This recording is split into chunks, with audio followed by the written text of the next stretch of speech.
Françoise-Marie Morel, et croyez-moi, c'est très impressionnant. Dans une ville qui autrefois abritait 50 000 habitants, c'est Pipriat, et Pipriat a été évacué en quelques heures, Françoise-Marie. Tout à fait, 2 jours après l'accident, et en 2 heures, il a été difficile aux habitants, bien sûr, de tout prendre. Ils ont tout abandonné, tout laissé sur place.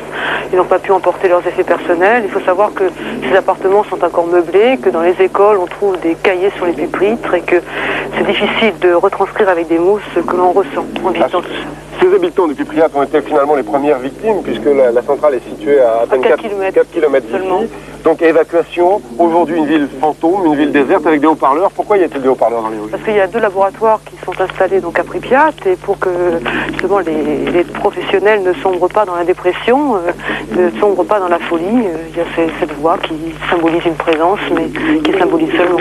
En tout cas, c'est de ce voyage ici à Tchernobyl, c'est ce qu'on ressent le plus de danger du nucléaire. La radioactivité, ça ne se voit pas, mais quand on voit une ville déserte comme ça se sent, ça se voit, et c'est complètement épouvantable de le ressentir.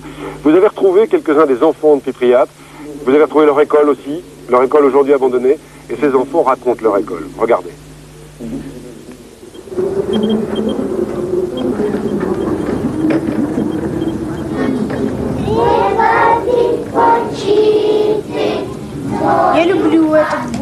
Je n'ai pas oublié mon village. Il y a une école maternelle très bien là-bas. Beaucoup de jolies salles. Je n'ai pas oublié mes amis.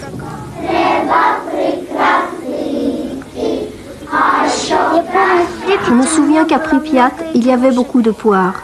C'est dommage qu'elles soient restées là-bas. J'aimerais beaucoup y retourner, jouer avec mes amis, mais je sais que je n'y retournerai jamais.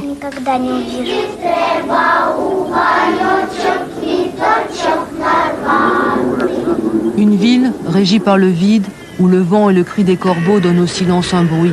Un son que la main de l'homme habille avec le crépitement de ses compteurs Gégère, une présence que clame de même un lointain haut-parleur, dont la seule raison d'être est d'éviter l'angoisse, la folie aux quelques travailleurs de cette ville à l'image arrêtée. Seules, quelques patrouilles dérangent ces rues désertes, gardiennes d'une cité qui ne se résout pas à mourir et protège toujours ses appartements meublés. Surveillance dérisoire, à l'heure où les médecins prescrivent à Pripyat un siècle d'isolement, un siècle de réclusion pour cette ville née du nucléaire et qui survit grâce à lui. Aujourd'hui, siège de recherche pour les professionnels de l'atome, elle s'est immobilisée par un clin d'œil de l'histoire au 1er mai, fête du travail, du soleil et de la vie.